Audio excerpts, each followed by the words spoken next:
Shalom, sahabat CS dimanapun Anda berada. Saya sangat bersuka cita bisa menjumpai Anda untuk menyampaikan kebenaran firman Tuhan.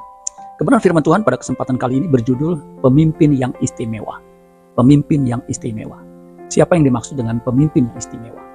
Bagaimana seorang bisa menjadi pemimpin yang istimewa, yang spesial? Sebelum saya melanjutkan firman Tuhan, bagi saudara yang belum pertama kali menyaksikan channel saya ini, saudara langsung subscribe.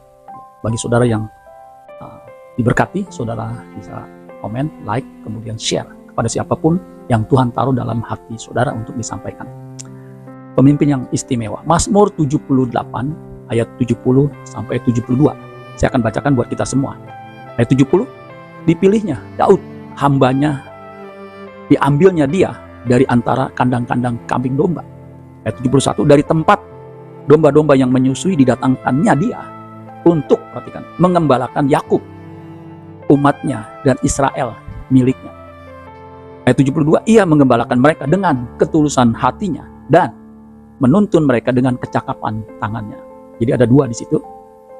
Ia mengembalakan mereka, umat Israel, bangsa Israel, dengan yang pertama ketulusan hatinya dan menuntun mereka dengan yang kedua ini, kecakapan tangannya. Ada versi yang mudah dibaca mengatakan begini. Versi mudah dibaca ayat 70, Mazmur 78, ia telah memilih Daud menjadi hambanya yang istimewa.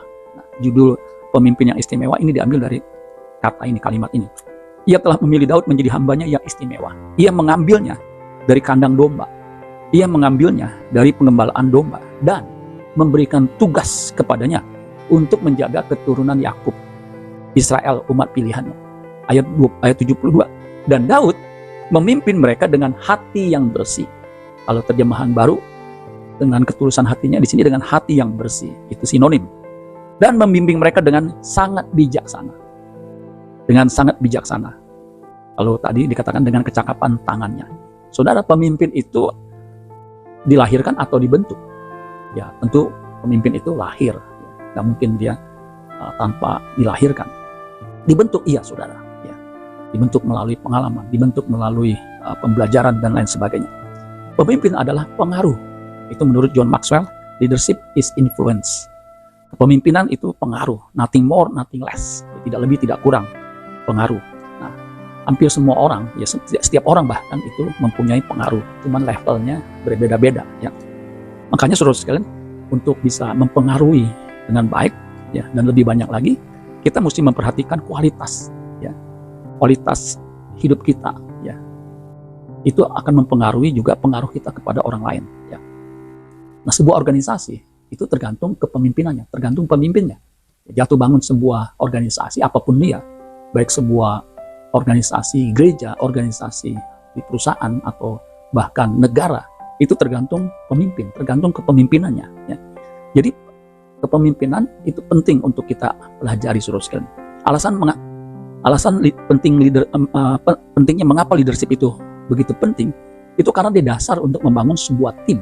Jadi sebuah tim itu tergantung leadershipnya, kepemimpinannya, cara dia memimpin. Nah, apa kualifikasi pemimpin yang istimewa atau good leader? Apa kualifikasinya yang bisa jadi panutan?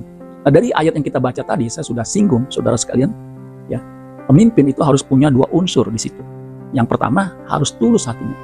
Kalau tadi dikatakan harus murni hatinya atau bersih hatinya. Terjemahan Net mengatakan begini untuk ayat 72. David care for them with pure motives. He led them with skill. Jadi harus murni hatinya, pure motive. Motivasinya mesti bersih, ya. Dan juga harus punya skill, punya kecakapan, ya. Terjemahan King James mengatakan begini untuk ayat yang sama, ayat 72. So he fed them according to the integrity of his heart. Integritas hatinya, saudara. And guided them by the skillfulness of his hands. Jadi heart and hands-nya itu mesti punya kualitas. Ya, dalam hal ini mesti punya integritas. Skillfulness of his hand itu bicara soal kompetensi, kapasitas. Ya, jadi saudara sekalian, kualifikasi pemimpin yang istimewa, yang bagus, yang baik, itu harus punya integritas. Ya, integritas, hati yang murni, ya, hati yang tulus, dan juga tangannya harus bersih. Bukan hanya bersih, dia harus punya kemampuan. Jadi bukan hanya pikirannya, ya, hatinya, tapi tangan. Artinya dia mampu melaksanakan idenya, ya, punya keterampilan, punya kapasitas. Orang sering menyebutnya ya, seorang yang mampu mengeksekusi gagasan idenya itu adalah man of action. Ya, seorang pemimpin nasional itu menyebut seorang yang dia kagumi itu sebagai man of action. Artinya orang yang melakukan yang digagasnya. Jadi ada tindakan sehingga ada hasilnya. Nah, saudara sekalian, jadi pemimpin mesti punya hati yang bersih, motivasi yang bersih, punya integritas. Karena Tuhan juga melihat hati. Karena dari hati terpancar apa? Segala pikiran jahat, pembunuhan, perzinahan, percabulan, pencurian, sumpah palsu, hujat. Nah, itu yang bisa menajiskan orang. Matius 15 ayat 19. Dan Tuhan melihat hati. Ketika Samuel hendak mengurapi seorang raja pengganti Saul, dia melihat anak Isai, itu seorang yang tinggi besar yang pertama. Dia berpikir dari perawakannya ini akan bisa menjadi raja. Tetapi Tuhan berkata, jangan melihat perawakannya yang tinggi, yang tegap, tapi lihat hatinya. Makanya ada ayat mengatakan begini, 1 Samuel 16 ayat 7b. Bukan yang dilihat manusia, yang dilihat Allah. Manusia melihat apa yang di depan mata, tetapi Tuhan melihat hati. Jadi yang Tuhan lihat itu hati. Apakah dia punya ketulusan hati? Nah, pemimpin harus tulus hati. Kalau dia punya motivasi yang buruk, hatinya tidak bersih, punya niat-niat jahat, jangan pilih pemimpin yang seperti itu. Jangan pilih hanya pemimpin yang jago berbicara, cakap, berargumentasi, tetapi tidak ada action, tidak ada tindakan. Itu juga pemimpin yang tidak berkualifikasi. Jadi integritas itu bicara soal karakter, keterampilan, atau kompetensi itu bicara soal kapasitas. Jadi dia harus punya integritas dan kapasitas. Ini modal seorang pemimpin yang dinantikan banyak orang. Tidak peduli dari latar belakang apapun. Dalam hal ini Daud, dia seorang anak gembala. Dia seorang bukan darah biru, tetapi bisa menjadi pemimpin raja besar. Ya, Raja Israel yang dikagumi, saudara sekalian. Ada satu pesan pastoral dari PGI yang disebarluaskan mengenai pemilu untuk warga gereja. Dikatakan begini, memilih pemimpin harus mereka pemimpin yang berintegritas, setia kepada konstitusi, Pancasila dan UUD 45, serta mempunyai komitmen kuat tetap menegakkan NKRI. Itu bicara soal hati, saudara sekalian. Jadi tidak peduli sekali lagi siapapun dia pemimpinnya.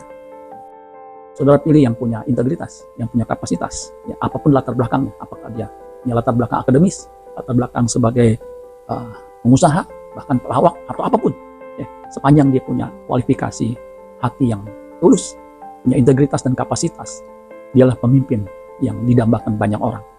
Jadilah pemimpin yang punya integritas dan kapasitas. Amin buat firman Tuhan. Tuhan Yesus memberkati. Sola Gracia.